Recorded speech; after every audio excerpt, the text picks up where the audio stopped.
Google Play and putting airplane mode on.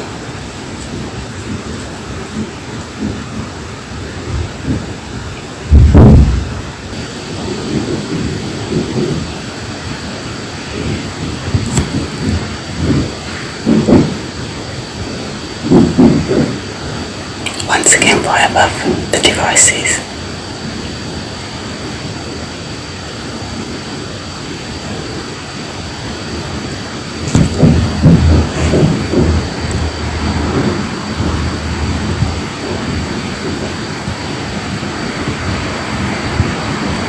She's noticed the devices are on.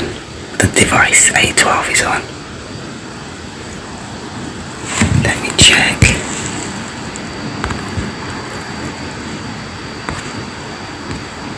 She's been doing this to wake me up, follow me around. Yes, she's accessed my system UI, my mic again.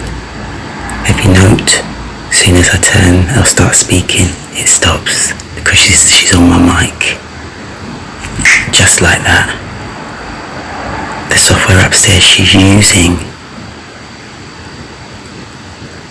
is what enables her to do this. But bottom line, she's nearby sharing and this phone has been on airplane mode.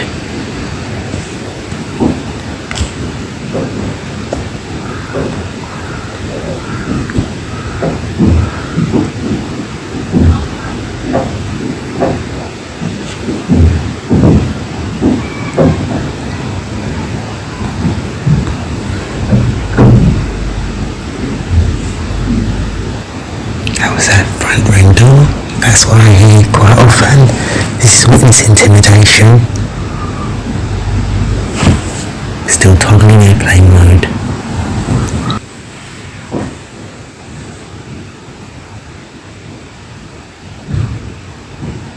Passive aggressive behaviour for months.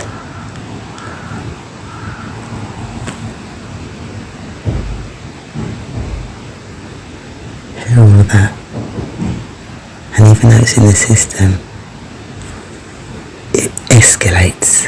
It just continues to escalate. She thinks she owns me or something. Again, with further and repeated evidence, as if I needed more, outside of the fact that these people should not have had my number in the first place, I contacted the Met. Again, the Metropolitan Police continuously, now with the noise disturbances, now confirming the identity of the individual upstairs and the relationship, making this a domestic abuse scenario. As the victim of serious and organised crime, ongoing harassment, repeated interferences to my internet, making it impossible for me to work, I repeatedly and continuously still contacted the Met.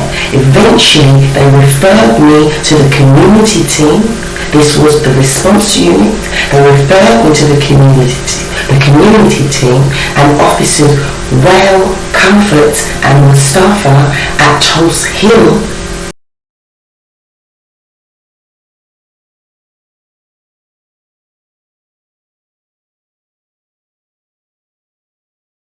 Community team attended, said they would visit the perpetrators, and then did not return after that visit to provide any feedback as they said they would. They ended up referring me without checking anything out that I'd said to South London and Maudsley Hospital, which is a hospital of psychiatry for psychiatry, serious mental health issues.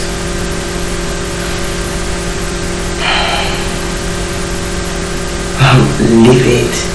It doesn't even end now. They left me in the scene of the crime for 3.5 months. And by this time, the perpetrators knew that I knew their identities. This was between April and August. During that time, I had had to investigate the crime myself.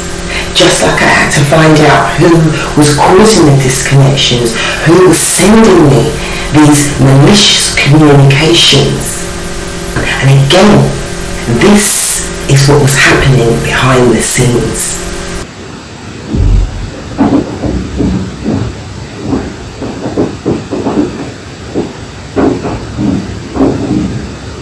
So imagine waking up to that as well.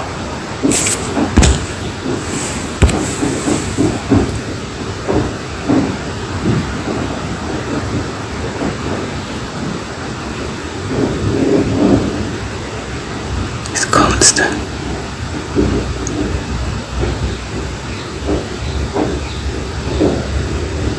She doesn't sleep. This was morning, noon and night. It was incessant and it was torture, and it was intended to torture me. It was intended for me to be driven to insanity. This was psychological and emotional abuse. This is that covert domestic abuse, guys. Covert psychological and emotional abuse. A different form of it, but hidden, passive aggressive nonetheless. And this is what has been going on behind the scenes, behind the facade. Everything I've been saying is the truth. But this is all to cover up something that she's done with my identification.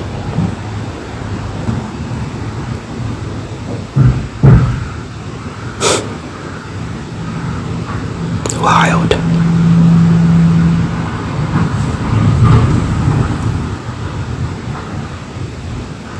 And it was all happening behind closed doors.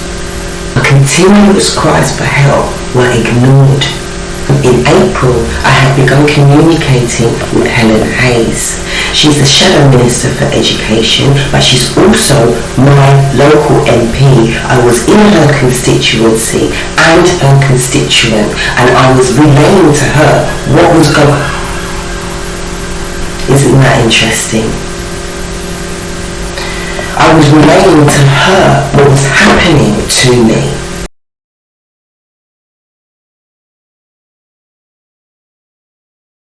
I was relaying to her what was happening to me, who the perpetrators were, and also that the Metropolitan Police officers, Wales, Comfort and Mustafa, had made a referral without my consent, and this was illegal. They also lied on the report in terms of their findings and omitted key information. What you're seeing on the screen is the Metropolitan Police letter in response to Helen Hayes' request to find out why a referral was made illegally on my behalf. Now, a side note, this letter was on a USB inside my house, and then you've got to imagine what it was like. She's above me, so every single device was accessible to her, including the letter that was on a USB. So she accessed this, and hence I do believe, which is why the behaviour that we saw and we've heard escalated, because she was very much up to date with what was happening, because she had access to all my emails and any device I had anything stored on. So as you can see, they said it was unclear how I could hear anything. In other words, as you've heard, this is very much to the contrary, and I could hear everything that was happening.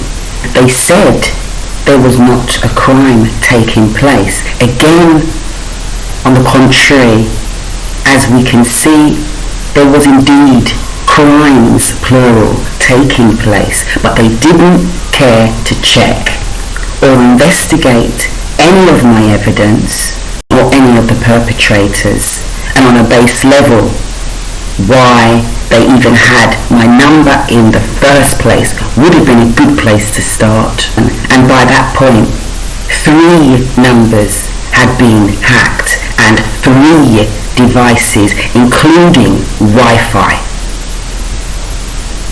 and mobile data.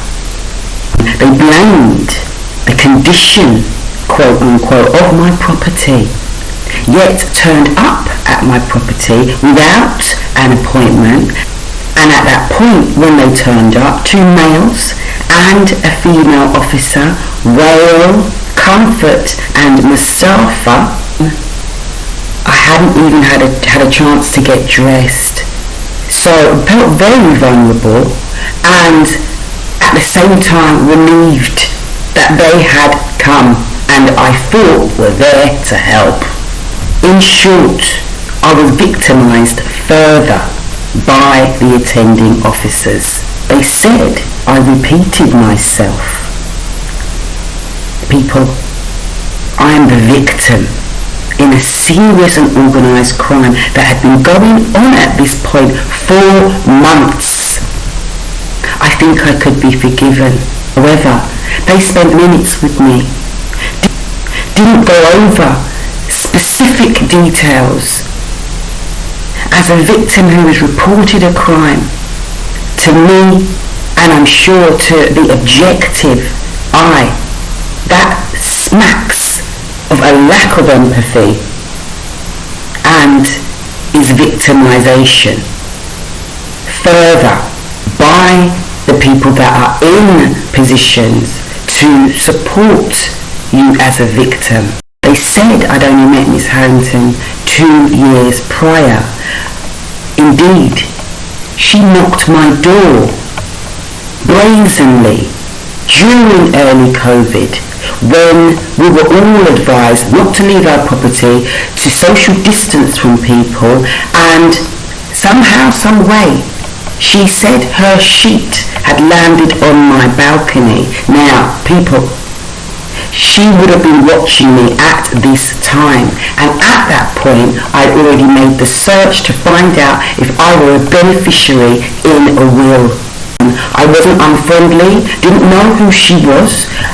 I gave her sheet, even though, based on what the government was saying, that was putting my life in danger. Kept it short and sweet, and she closed the front door. However, as we see, she knew me and was in a relationship with my ex-partner. This was stated to the officers, and they have clearly omitted specific information, relevant information from this report to make it appear as if I am the one bothering her. On a base level, I did not lack mental capacity, and that would have been the only basis for a referral. Safeguarding guidelines, Mental Capacity Act procedures, and the Care Act procedures were not adhered to by the officers. My conversation with the officers ended with, they would be visiting the perpetrators and get back to me within 48 hours. I went upstairs to visit the perpetrator, one of the perpetrators. I could hear laughter, and this was a red flag. Now, it was also mentioned in the emails to Helen Hayes, and all of our communication throughout that period that I was left in the property will be detailed in those emails. And just as is the case with PC Hannah Young, I never heard from them again, and they made a referral illegally without guideline adherence, as in an initial conversation with the vulnerable person is part of the procedure unless they lack mental capacity. You do not see this anywhere in the report. Lies. Just like PC Hannah Young, who said she spoke to me. Lies on an official report. I responded with evidence to Helen Hayes. She also ignored my pleas for justice and for something to be done about what I was going through, which I had a hunch was also impacting other residents who may have been viewed without their knowledge. In addition to that, I sent her evidence of the abuse and the harassment behind closed doors. She ignored my pleas for justice. She overlooked and did not address the omissions and misconduct by the Metropolitan Police officers concerned. And although she acknowledged harassment, which is antisocial behaviour at the very least, still did nothing.